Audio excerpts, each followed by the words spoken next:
If you got a robocall recently, you're not alone. Well, it turns out last month, UMail says Americans received 4 billion spam calls.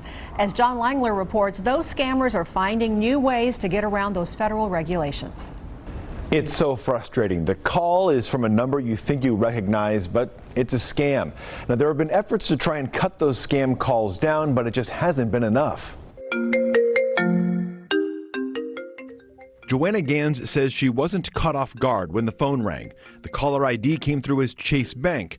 The person on the line said there was suspicious activity on her account. Gans says they told her she had to transfer money out of her account to stop it. Everything he said led me to believe, because of the way he spoke and the exact verbiage that the bank uses, he had it down pat. Turns out the call was a scam. Within minutes, Gans was out more than $2,500.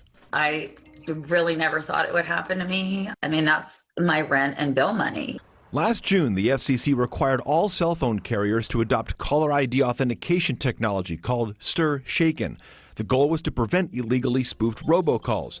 But since then, the number of robocalls getting through to consumers has gone back to the level from before the regulation.